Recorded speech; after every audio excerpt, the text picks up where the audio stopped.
Hey everybody, it's Candy, aka Brown Eyed Girl 69. How y'all doing? Well, today actually happens to be the 69th day of year one,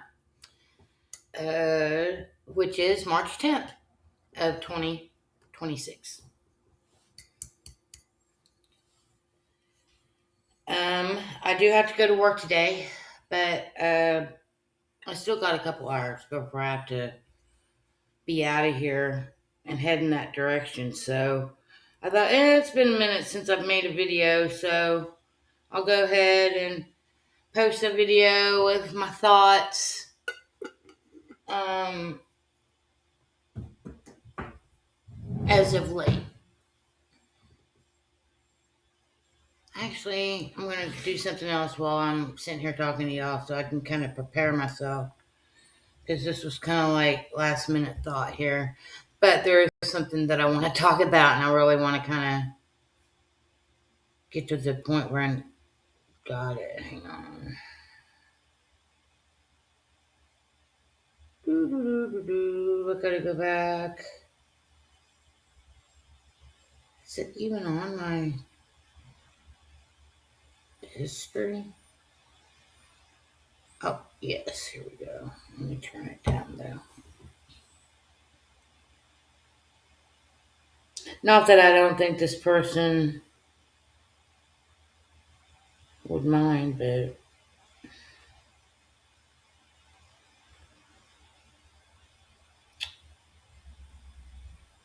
basically, it was being spoke about Pluto.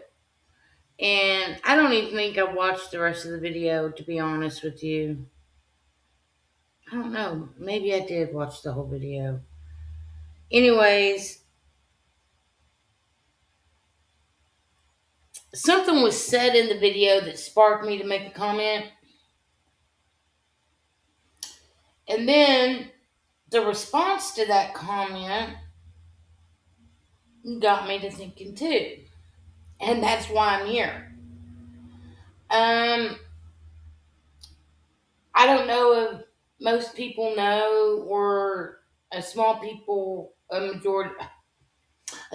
of people know or a large group of people know. But we used to have 13 months in our calendar before we went to the Gregorian calendar. And in that 13-month period of time, the first month of the year was April. Um, and I'm not for sure if the 13th month, but where it ended up being. If it was April through, I don't know exactly how they had it, you know. I'd have to research on that some more.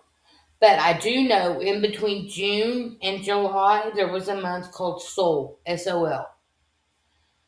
That was the 13th month. Um, but not in the 13th order. But that's the missing month out of the 13 months, I should say.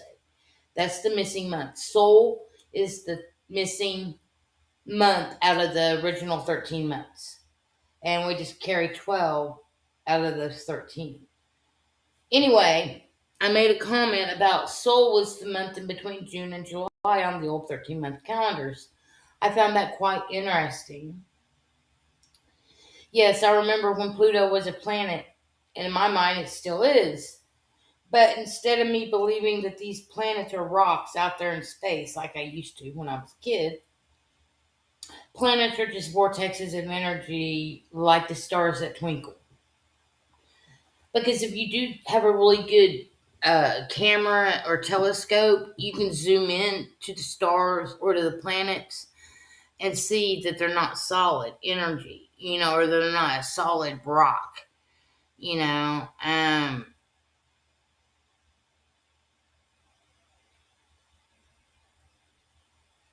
That they're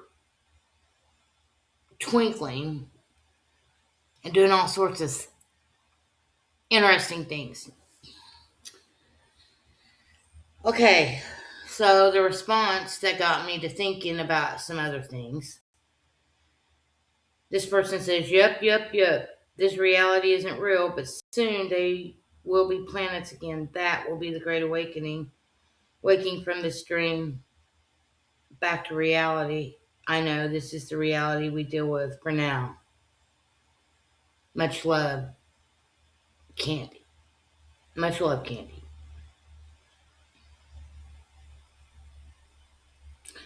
That comment right there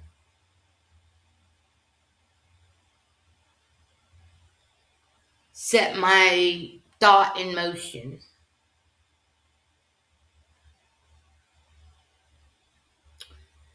And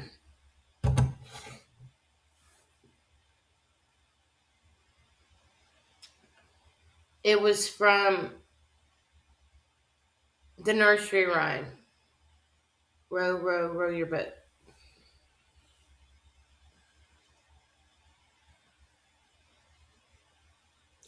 Why am I getting emotional?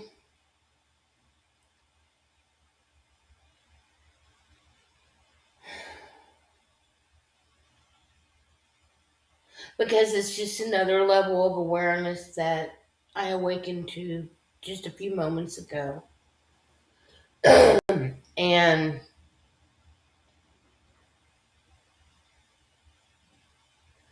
it's definitely given me and going to give me a different perspective on how I look at things from this point on out.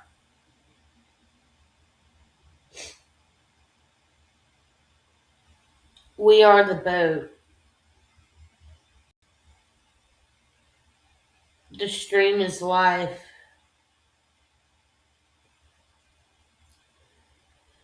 Row, row, row your boat gently down the stream. Merrily, merrily, merrily, merrily. Life is but a dream.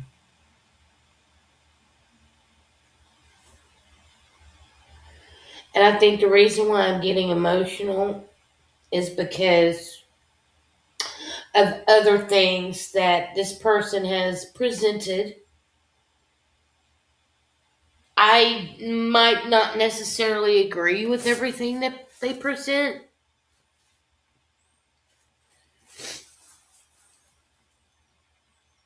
but the wheels are turning inside of my head with some of the information that they do present. Let's put it that way. What if they are right with the information they present?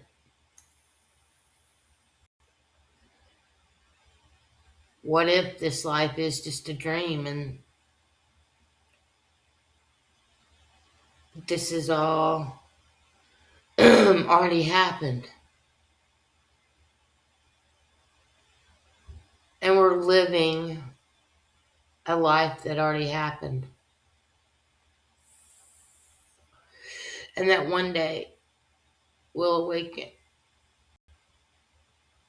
to reality and realize that what we thought was reality wasn't reality, but a dream.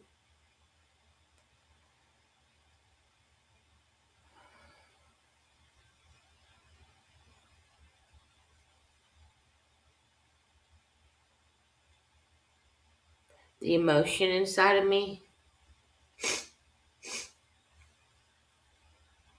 is probably due to the ego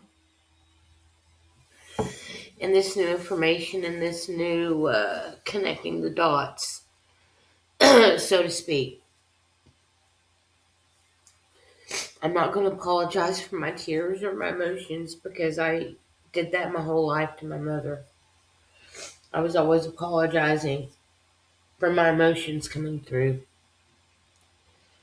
I was always trying to keep my emotions under wraps, so to speak,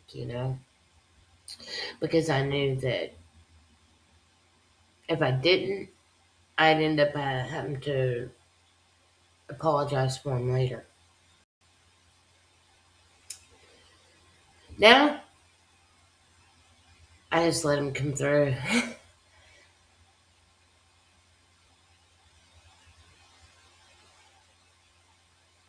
All I know is what's going on out there right now, my whole life. It's been one crazy after another. I try not to pay attention, not because I don't care, but because I do care. I care too much. And to see the shape this world's in, and nobody really standing up to do anything,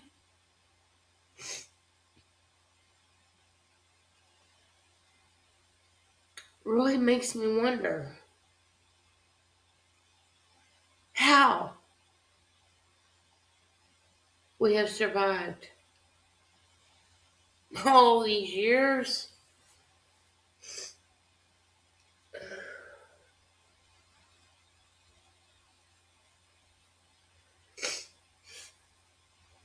Then I have another thing that pops up in my head about this band that was really popular in the 80s called Europe. I actually seen them in concert when I think I was 17, 16, 17 years old. Yeah, 17. I was a senior in high school. And they came to Oklahoma City, and this guy that was just a random friend of mine on the bulletin board systems invited me to go. So I was like, cool. But the name of the song that's running through my head is The Final Countdown.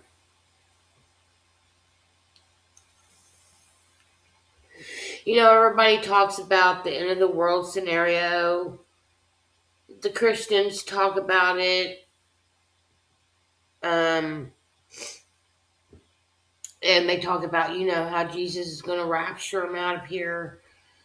And then everybody else that's left behind is going to have to endure the wrath of God and the tribulation period and the wrath of the Antichrist, blah, blah, blah, right? But everybody has their own version of the end of the world. Me, years ago, when my beliefs were a lot different than they are today, the knowledge, I guess, the information that I was researching and everything,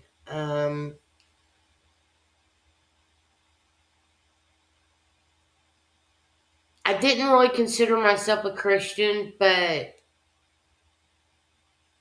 I still felt like I believed in a higher power, you know, this God. So I was trying to find this God, through all these books and all these texts. And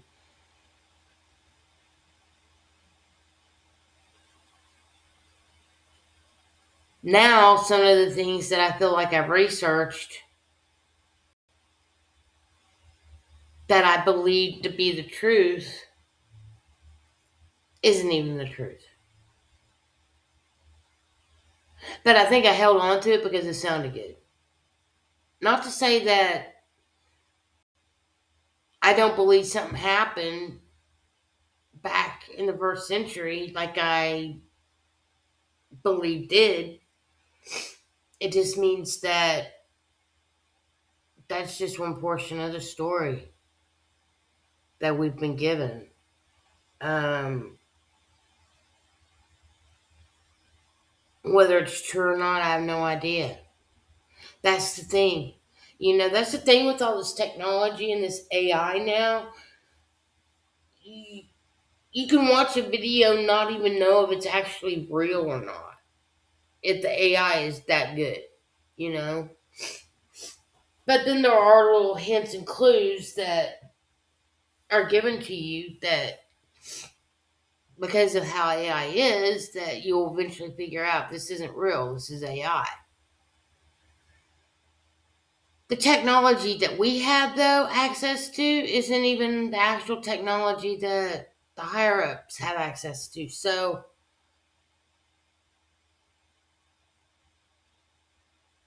I think we could be fooled in so many ways.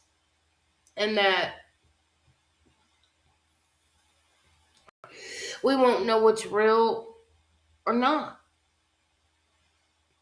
Is there really a war going on over there? Is people really getting blown to bits, or is it all made up in a Hollywood studio?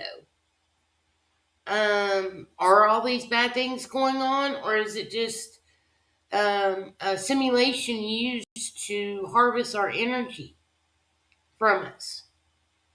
To keep us down, to keep us defeated mentally, emotionally, spiritually.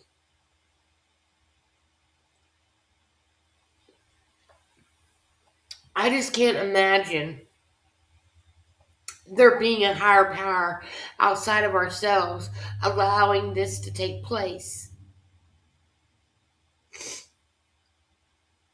And then that higher power holding us accountable for all these things taking place.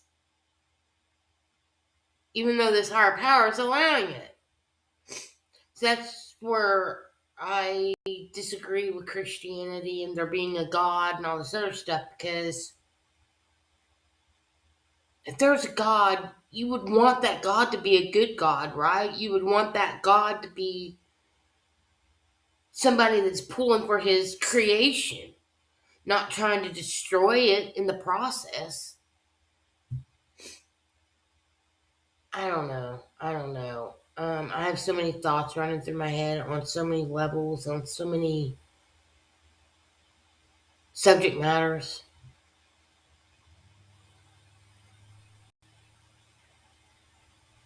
And sometimes I think I make these videos and have these talks is more for myself than anybody else. I think I'm starting to realize that because on social media, nobody pays attention to me anymore. Over on my Facebook, it's crickets. It's like a desert. Deserted, Nobody comes around. Nobody really pays attention. Um, I used to post a lot of pictures of my grandkids, and people would come around then too.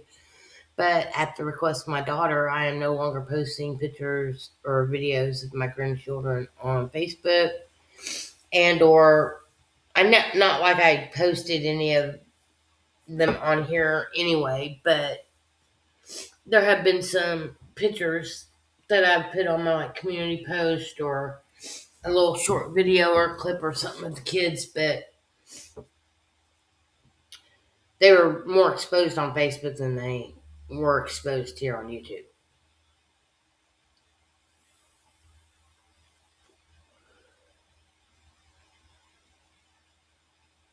So because of that, nobody comes around, because that was usually the only time people would come around, was to comment on pictures of my personal life. But as far as commenting on information that has anything to do with awakening others to what's going on or help awaken them to themselves, nah, nobody engages in those types of posts anymore with me. I had a really good following. I had a good engagement level with people. And then after Daryl and I went homeless, my engagement and following of people slowly diminished. Um, Once Daryl died and I retreated back into myself and started this journey alone again with all the knowledge that I had from all the previous relationships, experiences. Maybe that is a good thing. Maybe it is a good thing that I don't have all these folks. Maybe I should be grateful. Maybe I should be grateful for having this life of solitude and being allowed the choice of who I want in my life and who I don't want in my life. I guess maybe that's how I should start looking at it. I'm being grateful for that alone.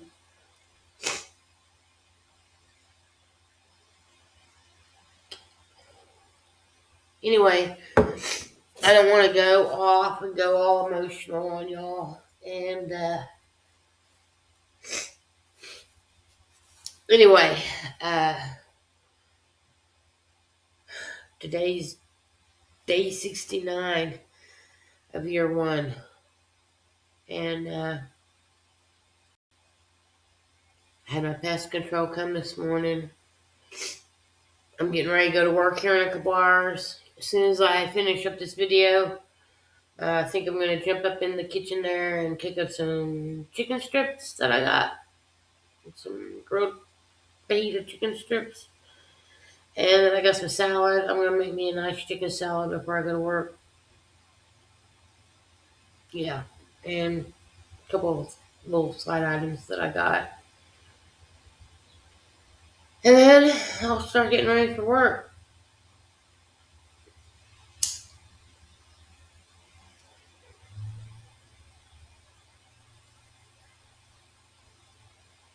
I work 3 to 9. That's it. I work 3 to 9. And then I'm off until 4:30 tomorrow afternoon. But I do have to get my hustle on this week. Since my hours was short last week because of the day I missed because of me being sick. And then this week my hours was cut again because home office or whatever. But we're supposed to get more hours given to us this next week. So, but even if we aren't, I'm still going to get my hustle on because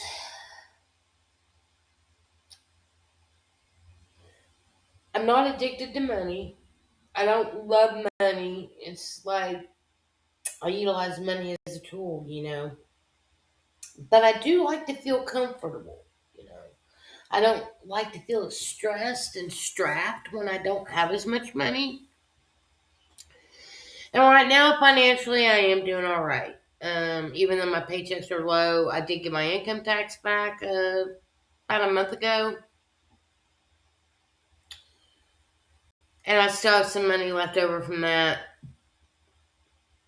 And the money that I make with DoorDash.